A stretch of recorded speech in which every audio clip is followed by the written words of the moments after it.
Hi, Tim Blankenship here with Divorce661.com, specializing in California divorce. We're a divorce paralegal firm that can help you with your divorce anywhere in California. Today we're talking about stipulations and specifically drafting a child support stipulation.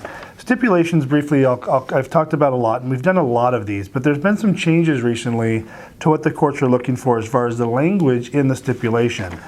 You can enter into a stipulation at any point in your divorce. It can be before the divorce is finalized, or it can be post-judgment after you've been divorced. You can modify specific orders. But if it's before the divorce is finalized, what you will have is a stipulation or agreement that both of you can sign without going to court, have the judge sign it, and it'll become a temporary order until further order of the court.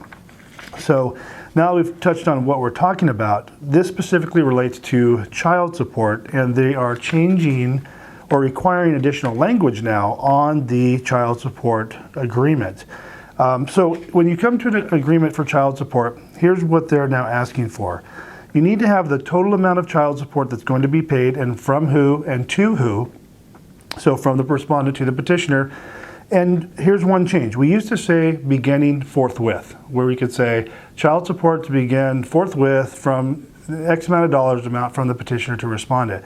Forthwith is simply a fancy term that means starting immediately, and the courts are now frowning upon that. At least one particular court in Los Angeles County is saying they want a specific start date. Prior to that, in addition to that, I should say, we also would just simply state the specific amount. So the dollar amount, say it's $1,000, and we didn't have to specify how much for each children. Now we would do that in the judgment. In the final judgment, we have to say how much goes to each child, but we never had to do that in the stipulation. Now we just got a judgment back, not a judgment, but a stipulation back, where they're now asking for us to indicate specifically.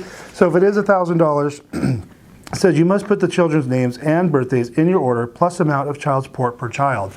So all they're doing is going back to having it be exactly as the language is on the final judgment, on the final child support agreements, where it does have the kids' names and the specific amounts and their date of birth so they know how old they are.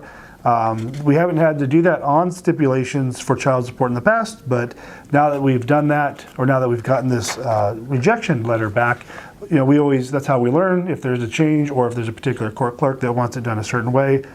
Just make sure that you have how much is being paid, from when to when, for what child, and how much per child, and you'll be good to go. If you go to our slideshare.net account, we have put up a copy of the child support agreement so you can use it as a guide. I think I had uploaded the previous one, so I'm going to upload another SlideShare, and I'll probably take down the other one where you can get the language specifically as the courts want it, at least in California, which we specialize in getting stipulations approved. Tim Blankenship, Divorce661.com, specializing in California divorce. Appreciate you watching, and feel free to give us a call if you have any questions or would like assistance with your divorce in California. Talk to you soon.